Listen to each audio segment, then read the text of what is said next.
নমস্কার বন্ধুরা, আশা করছি সবাই ভালো আছেন, সুস্থ আছেন। আপডেট মিত্র অনুরাগ চ্যানেলে আপনাদের সবাইকে স্বাগত জানাই। তো আজকের এই ভিডিওতে আমরা আলোচনা করব পশ্চিমবঙ্গ সরকারের নতুন ভরসা কর্মসূচি নিয়ে, যেখানে বেকার যুবক যুবতীদের জন্য মাসিক ভাতার ঘোষণা করা হয়েছে।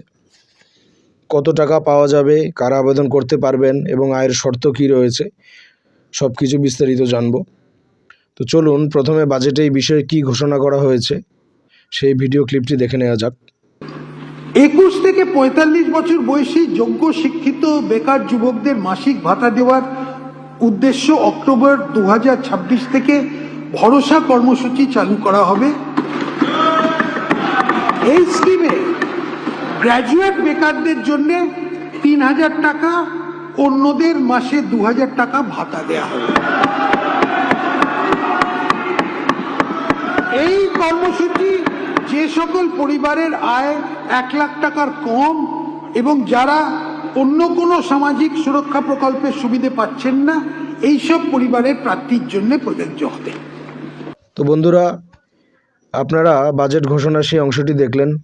বাজেটে ঘোষণা করা হয়েছে যে বেকার যুবক যুবতীদের জন্য ভরসা কর্মসূচি চালু করা হবে।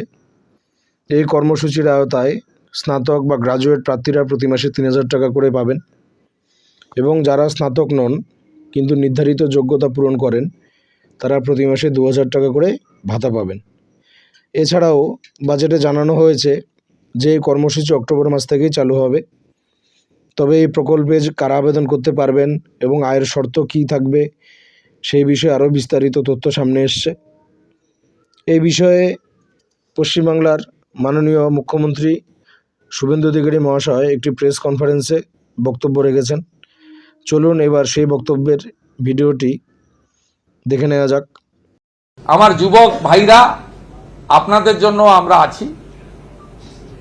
3000 টাকা করে অক্টোবর মাস থেকে পাবেন গ্র্যাজুয়েট যুবকরা। আর যারা গ্র্যাজুয়েট নন,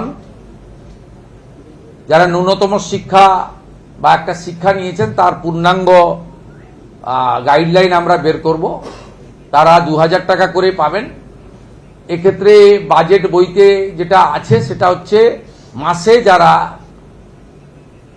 1 লক্ষ টাকার বেশি রোজগার করেন, ইনকাম ট্যাক্স পেই, তারাই এই সুযোগ পাবেন না। এটা বছরে নয়, এটা ক্লিয়ার করতে চাই। 1 লক্ষ টাকা যে পরিবারের রোজগার আছে তার নিশ্চয়ই এই ভরসা স্কিম নেওয়ার দরকার হবে না, সেটাই বলা হয়েছে। এটা কিন্তু বাৎসরিক ইনকামের ক্ষেত্রে প্রযোজ্য হচ্ছে না।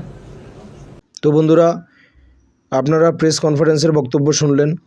সেখানে এই প্রকল্পের যোগ্যতা সম্পর্কে গুরুত্বপূর্ণ তথ্য তুলে ধরা হয়েছে। সবচেয়ে গুরুত্বপূর্ণ বিষয় হলো আয়ের শর্ত। অনেকেই মনে করেছিলেন যে 1 লক্ষ টাকার সীমা বার্ষিক আয়ের ক্ষেত্রে প্রযোজ্য হবে, কিন্তু প্রেস কনফারেন্সে বলা হয়েছে যে এই নিয়ম বার্ষিক আয়ের জন্য নয়। অর্থাৎ বছরে 1 লক্ষ টাকার বেশি বা কম আয় হওয়ার সঙ্গে এই শর্তের কোনো সম্পর্ক নেই। এখানে বিবেচনা করা হবে পরিবারের মাসিক আয়। যাদের পরিবারের মাসিক আয় 1 লক্ষ টাকার কম, তারা এই কর্মসূচির সুবিধা পাওয়ার জন্য যোগ্য বলে বিবেচিত হবেন। আর যাদের পরিবারের মাসিক আয় 1 লক্ষ টাকার বেশি, তারা এই সুবিধা পাবেন না বলে জানানো হয়েছে। আবারও পরিষ্কার করে বলছি, এটি বার্ষিক আয়ের শর্ত নয়, এটি শুধুমাত্র মাসিক আয়ের শর্ত। তাই যারা বার্ষিক আয়ের হিসাব নিয়ে বিভ্রান্ত ছিলেন তারা অবশ্যই এই বিষয়টি মাথায় রাখবেন। এখনও আবেদন পদ্ধতি, প্রয়োজনীয় নথিপত্র এবং অফিসিয়াল গাইডলাইন প্রকাশ করা হয়নি। সরকারি নির্দেশিকা প্রকাশ হওয়ার সঙ্গে সঙ্গে আমি আপনাদের সামনে সমস্ত আপডেট নিয়ে হাজির হব। তো ভিডিওটি যদি তথ্যবহুল মনে হয়ে থাকে তাহলে অবশ্যই একটি লাইক করবেন, বন্ধুদের সঙ্গে শেয়ার করবেন। আর পশ্চিমবঙ্গের চাকরি, সরকারি প্রকল্প এবং গুরুত্বপূর্ণ আপডেট সবার আগে পেতে আপডেট মিত্র অনুরাগ চ্যানেলটি সাবস্ক্রাইব করে বেল আইকনটি অন করে রাখবেন। ধন্যবাদ। সবাই ভালো থাকবেন, সুস্থ থাকবেন। দেখা হবে পরবর্তী ভিডিওতে।